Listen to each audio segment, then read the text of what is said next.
आज मैं नहीं रह सकता इस चीज से, क्योंकि हम जो भी लोग हैं आज यहाँ पे आज इस प्रोग्राम की जो हमने तैयारी की है उसमें जिसका बहुत बड़ा रोल रहा है, पल पल पर जिसका मार्गदर्शन रहा है और हमें आगे बढ़ाने के लिए जो रात दिन एक कर देते हैं, ये जो सारा नजारा देख रहे हैं इसमें जो भी 2 दिन में होने वाला है उसमें सबसे बड़ा अगर रोल किसी ने अदा किया है तो हमारे भगवान जैसी अपलाइन, हमारे मेंटोर श्री महावीर सारंग साहब। एक बार जोरों तालियों से उसका स्वागत करेंगे।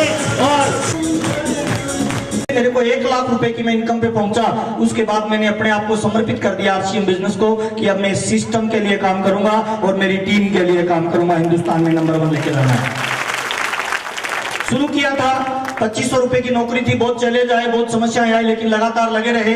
धीरे धीरे मेरी मुलाकात आदरणीय बीसी छाबड़ा जी से हुई और मुझे पहली बार पता चला कि जीवन में गोल से क्या महत्व होता है। उनके पास रात को 2 बजे बैठा, उन्होंने पूछा कि महावीर, मैंने कहा सर मैं कामयाब होना चाहता हूँ आरसीएम में। उन्होंने कहा क्या करना चाहता है? मैंने कहा सर पैसा कमाना चाहता हूँ। उन्होंने कहा कितना? मैंने कहा सर कितने का तो कोई आइडिया नहीं है, जितना आ जाए। उन्होंने कहा क्या करोगे? मैंने कहा सर पैसे का जो लोग करते हैं वही मैं करूंगा। कि नहीं ठीक से बताओ भाई, क्यों कमाना चाहते हो? पैसा ना खाने की चीज है, ना ओढ़ने की है, ना पहनने की है, तुम क्यों कमाना चाहते हो? पहली बार मुझे पता चला कि पैसा कोई काम नहीं आता, पैसा जरूरतों को पूरे करने में यूज होने वाला साधन है। आया ना साहब? बीसी जी ने मुझे पहली बार बताया पैसे से करेगा क्या। तब मैंने पहली बार ड्रीम बनाया कि मेरे पापा और ये 4 भाई हैं, 3 भाई पक्के मकानों में रहते हैं, मेरे पापा गांव में कच्चे मकान में रहते हैं। मेरा एक सपना है सर कि मेरे माँ बाप के लिए गांव में सबसे आलीशान मकान बनाऊं। उन्होंने कहा कैसा? अब मैंने कहा सर जितना पैसा आएगा वैसा। उन्होंने कहा नहीं नहीं, जितना पैसा आएगा वैसा नहीं, पहले कैसा डिसाइड कर फिर पैसा आएगा। उस समय मेरा चेक था 12,000 रुपए का। मैंने कहा सर महीने में 10,000 रुपए खर्चा हो जाता है, कभी 2,000 बचते हैं, कभी 15,000 का खर्चा हो जाता है, पिछले वाला आगे वाले में लग जाता है, अभी कैसे बताऊं? कहते नहीं नहीं तुम डिसाइड करो। रात के 2 बजे मेरे एक अमीर दोस्त का मैंने मकान देखा था, उसका नक्शा बनाया। जब उस नक्शे को बना रहा था ना, मेरे रोंगटे खड़े हो गए सर। उस नक्शे को 3 बजे बनाया, बना के बीसी जी के पास लेके गया कि सर मैं ऐसा मकान मेरे माँ बाप के लिए बनाना चाहता हूँ। बीसी जी ने कहा इसके लिए 25 लाख रुपए लगेंगे। 2001 की बात बता रहा हूँ। कब बनाना चाहता है? मैंने कहा सर मैं क्या बताऊं, 12,000 का चेक है, 25 लाख की कॉस्ट है, आप बताओ कब तक बन सकता है?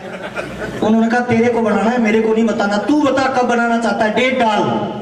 मैंने कहा सर अभी 12,000 का चेक है, टोटल गुना भाग करेंगे तो अगले 15-20 साल तो लग जाएंगे। कहते नहीं नहीं, नेटवर्क में ऐसा नहीं होता। नेटवर्क में जो गोल डिसाइड करते हो ना, आज आप कहाँ पे हो, किस पोजीशन में हो, किस लेवल पे हो, कहाँ से आए हो, आपका अतीत क्या है, कोई फर्क नहीं पड़ता। नेटवर्क में फर्क पड़ता है आप जाना कहाँ चाहते हो।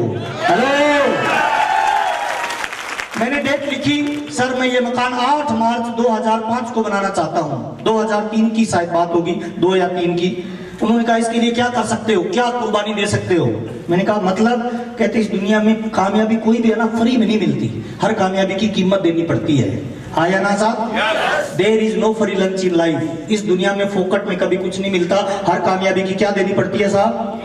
नहीं देनी, वो तो आर्थिक राजनीतिक आजादी में देनी थी। इसके लिए तुम्हें वो 2 चीज छोड़नी है जो सबसे प्यारी है। मैंने कहा सर वेजिटेरियन आदमी हूँ, दूध पीता हूँ, केले खाता हूँ। कहते ये दोनों छोड़ दे जब तक ये गोल पूरा नहीं। मैंने कहा मैं खाऊंगा क्या? कहते वो तेरी प्रॉब्लम, मेरी थोड़ी है। डेट डाली सर, डेट डाल के उस मकान के 3 फोटो बनाई, एक पॉकेट में रखता था, एक शीशे के पास चिपका दिया, एक छत पे चिपका दिया जहां मैं सोता था, रात को दिखता था। और काम करना स्टार्ट किया सर। इतनी शरीर में एनर्जी बनी, पता ही नहीं मेरे रोंगटे खड़े हो जाते थे। 30 दिन फील्ड में काम करते थे, 10 दिन फील्ड में लगातार नॉन स्टॉप मीटिंग होती थी। 2 दिनों में एक बार खाना मिलता था, 4 चपाती और 1 पूड़ी 10 रुपए में रेलवे स्टेशन पे वो खाते थे। रुकने के लिए बढ़िया होटल में व्यवस्था ही नहीं होती थी सर, पॉकेट में पैसा नहीं होता था। रेलवे स्टेशन और बस स्टैंड पे रुकते थे, धर्मशालाओं में रुकते थे। लगातार प्रयास किया सर और टारगेट था 8 मार्च 2005 को मकान बनाने का। 9 मार्च 2005 को, 8 मार्च 2005 को मकान बन के गांव में तैयार हुआ। बीसी छाबड़ा जी को बुलाया, उसका फीता कटाया। मेरे गांव का सबसे आलीशान 25 लाख की कोठी बनी थी, ना 1 रुपए ज्यादा ना 1 रुपए कम।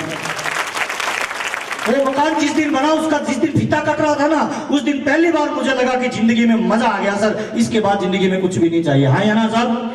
लेकिन नेटवर्क मार्केटिंग का नियम है सर, अगर ड्रीम आपका जिंदा है तो आपको कोई समस्या नहीं आएगी, और ड्रीम जिंदा नहीं है तो हजारों समस्याएं आएगी। हेलो, शिकायत जो कर रहा है ना, फाइनल फंडा है कि उसका कोई ड्रीम नहीं है, कोई गोल नहीं है। हेलो, उसी दिन टारगेट सेट किया कि जयपुर शिफ्ट होना है सर, 76 लाख का मकान लेना है। आज मैं जिस मकान में रहता हूँ उसकी कीमत करोड़ों रुपए की है सर। उसके अंदर जिम है, उसके अंदर स्विमिंग पूल है, उसके अंदर प्ले जोन है, उसके अंदर ब्यूटी पार्लर है, उसके अंदर बैंकेट हॉल है, उसके अंदर रेस्ट हाउस है, सब कुछ इनबिल्ट है सर, एकदम 5 स्टार होटल की तरह है। लेकिन ड्रीम फिर भी बड़ा है सर। 2025 में 25 करोड़ का मकान बनाना है जयपुर में, इसीलिए आरसीएम बिजनेस को कर रहा हूँ। आया ना बिजनेस से 9 गाड़ियां आ चुकी है सर, और मेरी फैमिली में टोटल इनकम लगभग जो आ चुकी है वो 23 करोड़ 70 लाख रुपए से ज्यादा आरसीएम बिजनेस दे चुका है भाई। कितने लोगों को लगता है इस तरह के बिजनेस को अपने को करना चाहिए भाई? अभी मैं स्टार मूवी के लेवल पे हूँ भाई। मेरी जो पर मंथ इनकम रहती है वो 4 लाख रुपए से लेके मेरा जो हाईएस्ट पे आउट आया है वो 6,18,000 रुपए का इसी मार्च में आया है। अभी मेरी मंथली इनकम लगभग 4-5-6 लाख रुपए के लगभग रहती है। जिंदगी में पूरा मजा ले रहा हूं सर, मुझे 1% भी नहीं लगता मैं कोई काम कर रहा हूं। अभी आपसे बात कर रहा हूं सर, 4 दिन बाद मैं बिहार में हूँगा, 5 दिन बाद मैं वेस्ट बंगाल में हूँगा, 6 दिन बाद मैं आसाम में हूँगा। पूरे हिंदुस्तान में घूमने का मौका मिलता है, प्यार मिलता है। हिंदुस्तान का कोई लग्जरी होटल नहीं है जिसकी किसी ब्रांच में रुकने का मौका नहीं मिला। पिछले 17 साल में हिंदुस्तान का कोई ऐसा एयरपोर्ट नहीं है जहाँ पे मुझे उतरने का मौका नहीं मिला। कोई ऐसी एयरलाइंस नहीं है जिसमें मुझे चढ़ने का मौका नहीं मिला। विदेश की 5 यात्राएं कर चुका हूँ, स्विट्जरलैंड, सिंगापुर, दुबई, सब जगह घूमने का मौका मिलता है, प्यार और सम्मान मिलता है, वो अलग है। मेरा दामन छोटा रह जाता है, उससे ज्यादा आरसीएम बिजनेस मुझे प्यार देता है। ये आरसीएम बिजनेस की क्वालिटी है सर।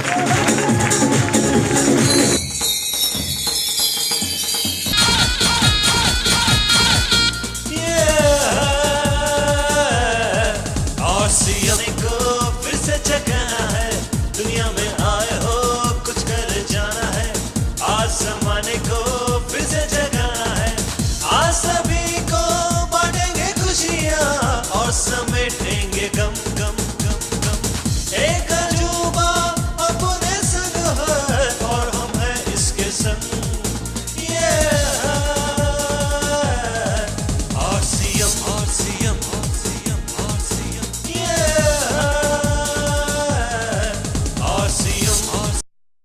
लेकिन टीसी सर जो है, मैं एक ही बात में बोल दूं कि आज आपको जो दिखाई देंगे आज के टीसी सर, हो सकता है आपको कोई बिजनेसमैन दिखाई देंगे। क्या दिखाई देंगे? बिजनेसमैन। लेकिन असल में कौन है, वो क्या करना चाहते हैं, सफलता का कौन सा रास्ता उसने चुना कि मैं तो सफल हूं लेकिन मेरे हिंदुस्तान के लोग एक एक घर में खुशियां आए, यहाँ खुशहाल, यहाँ पर अर्जन हो, सुख शांति से पूर्ण जीवन हो, सब काम करे अपना अपना, है ना, सब काम करे अपना अपना, खुद पूरा करे अपना सपना। मैं काम करूं और मैं कैसे सपना पूरा करूं, उसका सारा जो चीज है वो 2-3 में हमें सिखाने वाला है। हेलो, जिंदगी में किसी के सामने मुझे हाथ न फैलाना पड़े, चाहे कुछ भी मुझे खरीदना हो, चाहे कुछ भी मुझे पाना हो, मुझे किसी के आजीजी ना करना पड़े। ऐसी मेरी लाइफ कैसे बन सकती है? मैं इतना अच्छा कैसे बन सकता हूं कि सारी दुनिया मुझे प्यार करे? ये चीज आज हम टीसीजी से सीखेंगे। हेलो, तैयार है? तैयार है? हम भी कुछ अच्छी शख्सियत बनना चाहते हैं, तो एक ऐसी शख्सियत से हम सीखना चाहते हैं।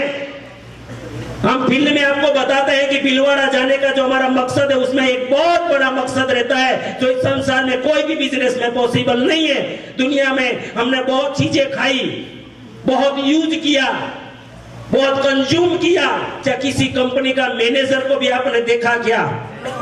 हेलो, कभी नहीं देखा। करोड़ों रुपए हमारे गए, हमने किसी मैनेजर को नहीं देखा, किसी सेठ को नहीं देखा। लेकिन आज आरसीएम का 1 रुपये 2 रुपये का सामान से शुरू करके आज हजारों रुपए का सामान आज आरसीएम में है। वो बनाने वाले, इस सिस्टम को बनाने वाले, और जो सामान हम खा रहे हैं वो सामान क्या है, वो क्यों यूज करना चाहिए, इतना ही नहीं, ये सामान आपको कहां पहुंचा सकता है, आपका सपना कैसे पूरा कर सकता है, वो सारी चीजें वो खुद हमारे सामने आके, हमारे बीच में रह के इतनी बड़ी शख्सियत जिसको भगवान का रूप माना जाता है, महापुरुष को बोलते हैं, बड़ी बड़ी महान व्यक्ति उसको युग पुरुष भी बोलते हैं, ऐसी शख्सियत आज हमारे बीच में है जो आज हमें वो सारी चीजें सिर्फ बेच नहीं रहे हैं, हमारे बीच रहकर हमें सिखाते हैं, हमें मिलते हैं। हेलो, क्या दुनिया में ऐसा कोई सेठ हमने देखा? इसका मतलब ये कोई व्यक्ति नहीं है, ये कोई व्यक्ति नहीं है। 35 साल में ये एनिवर्सरी में बार बार बोला जाता था कि टीसी छाबड़ा जी इस देश के दूसरे गांधी है, टीसी छाबड़ा जी इस देश के दूसरे गांधी है, टीसी छाबड़ा जी इस देश के दूसरे गांधी है। हमें तो जिंदगी में कभी सुना भी नहीं था, जब मिले तब पता चला कि ये गांधी नहीं है, गांधी से कई गुना आगे भी है। हेलो, क्योंकि गांधी जी ने हमें राजकीय आजादी दिलाई, वो चले गए, उसके सबसे बड़ा अधूरा सपना जो था खुशहाल यहाँ पर हरजन हो, सुख शांति से पूर्ण जीवन हो, सब काम करे अपना अपना, खुद पूरा करे अपना सपना, कोई हाथ यहाँ ना फैले, अब जन स्वावलंबी बन जावे सब, चोरी फरेब का नाम न हो, कोई भी यहाँ बदनाम ना हो, ना कोई किसी गुमराह करे, सब सच्चे पथ के राही बने, आतंक न हो अब जीवन में, सब प्रेम भाव रखे मन में, हर कोई किसी के साथ चले, हर संकट में सब हाथ मिले, ना ऊंच नीच की बात करे, एक दूसरे का सम्मान करे, ना जात पात की दूरी हो, ना सीमा की मजबूरी हो, हमें कोई जुदा न कर पावे, सब भारतवासी कहलावे, मजबूर नहीं हम महान बने, भारत माँ की हम शान बने, पूर्ण होगी सबकी आशा, ये आरसीएम टीसी छाबड़ा जी की अभिलाषा, ये टीसी छाबड़ा जी की अभिलाषा। ऐसे प्राण गीत को हमारी जिंदगी में भरने वाले, साकार करने वाले महान शख्सियत, आज के युग पुरुष, इस धरती के महान नायक श्रीमान श्री तिलोक चंद छाबड़ा जी को मैं इन्वाइट करता हूं। आप सब लोगों के जोरदार हो हल्ले, सभी टेक्निकल साथियों के साथ जोरदार।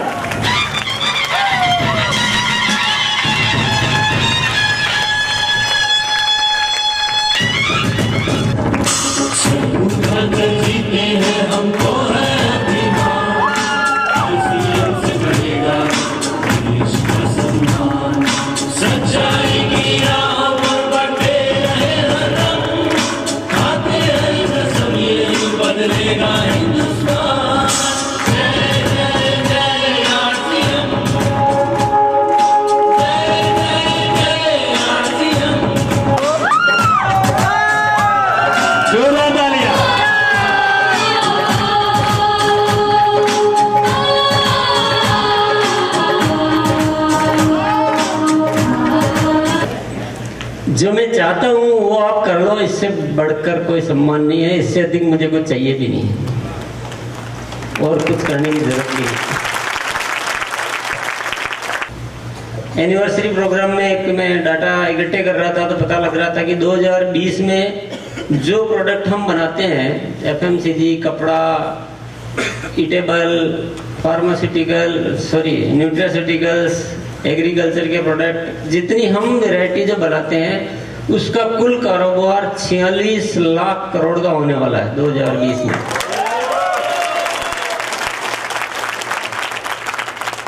और जानने की बात यह है कि उस 46 लाख करोड़ का व्यापार जो होगा वो 50 भी हो जाएगा कि 45 भी हो जाएगा कि कितना भी होता रहेगा, हमारी लाइफ में उससे कुछ फर्क पड़ने वाला नहीं है। फर्क इन द सेंस कि हमारी कोई उन्नति नहीं होने वाली है। उन्नति किसकी होगी? उन चंद कंपनियों की उन्नति होगी, उन चंद हीरो हीरोइन की उन्नति होगी जिनको विज्ञापन का पैसा मिलता है। जो कंपनियां बड़ी होती जा रही है, कुछ कंपनियां इतनी बड़ी होती जा रही है कि जिनके पास पैसा का कोई हिसाब किताब ही नहीं, अनाप शनाप पैसा है, लेकिन इस देश का आम आदमी और गरीब होता जा रहा है। रोजगार की समस्या बढ़ती जा रही है, बेरोजगारी, अभाव। तो ये जो इम्बैलेंस जो हो रहा है, असंतुलन हो रहा है, उसके लिए आरसीएम ने एक नई व्यवस्था को जन्म दिया। उस व्यवस्था में हमारी कोई प्रोग्रेस नहीं है, लेकिन आरसीएम की व्यवस्था एक ऐसी व्यवस्था है कि 46 लाख करोड़ का 1% भी हम आरसीएम के माध्यम से कर लें तो लाखों लोगों की जिंदगियां बन जाए। सिर्फ 1%। 46,000 करोड़ भी अगर हम आरसीएम में ले आए तो उसका कितना पैसा आपको जाएगा? कितना जाएगा? 25 लाख करोड़। और 25 लाख करोड़ सिर्फ 1% से। आप व्यवस्था का फर्क देखिए। आप 99% तो भी छोड़ ही रखा है। 1% से 25,000 करोड़ रुपया आरसीएम में बढ़ेगा तो यहाँ कितने लोग करोड़पति होंगे आप समझ लीजिए।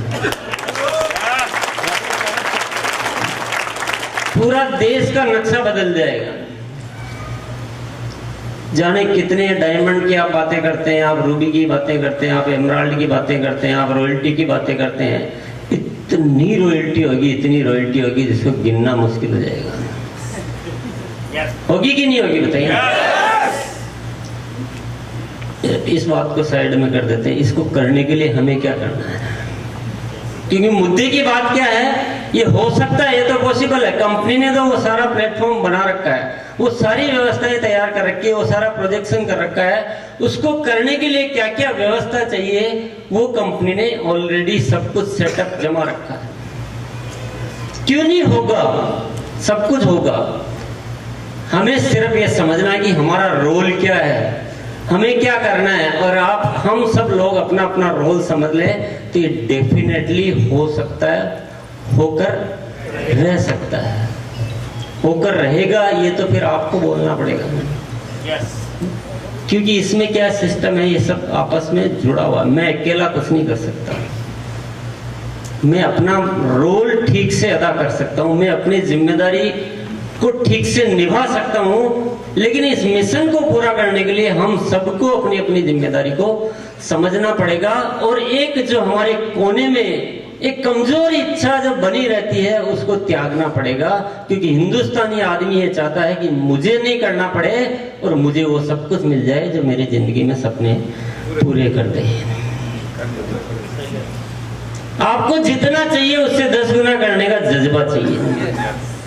है जज्बा? है?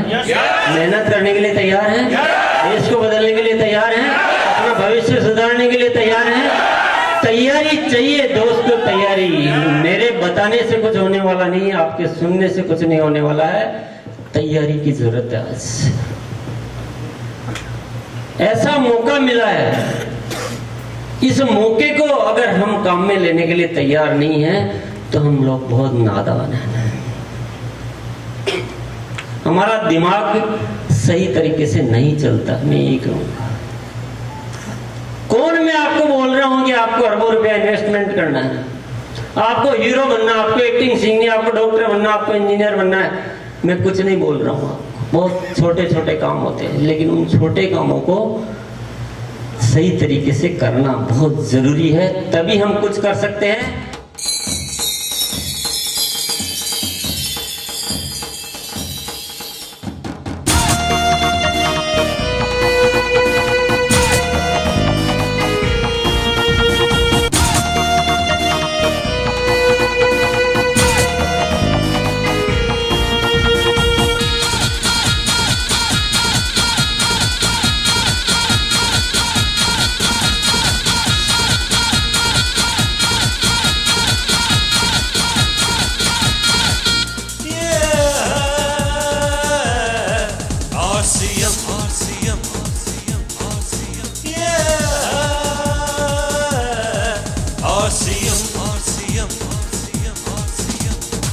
दुनिया में आए हो कुछ कर जाना है, आसमाने को फिर से जगाना है। दुनिया में आए हो कुछ कर जाना है, आसमाने को फिर से जगाना है। आज सभी को बांटेंगे खुशियाँ और समेटेंगे गम गम गम गम। एक अजूबा अपने संग है और हम हैं इसके संग।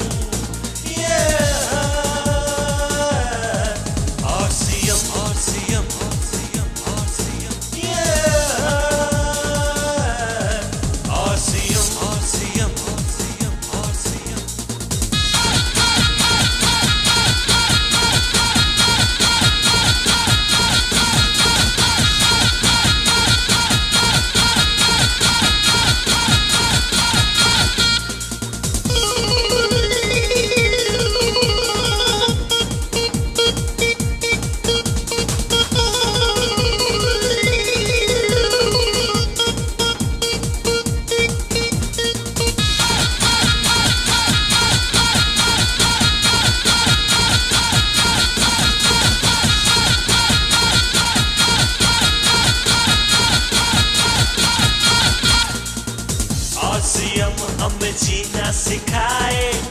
और सीएम हमें आगे बढ़ाए, आगे बढ़ाए। और सीएम हमें जीना सिखाए, और सीएम हमें आगे बढ़ाए, आगे बढ़ाए। जिसने हमको ये बताया हम में कितना है दम दम,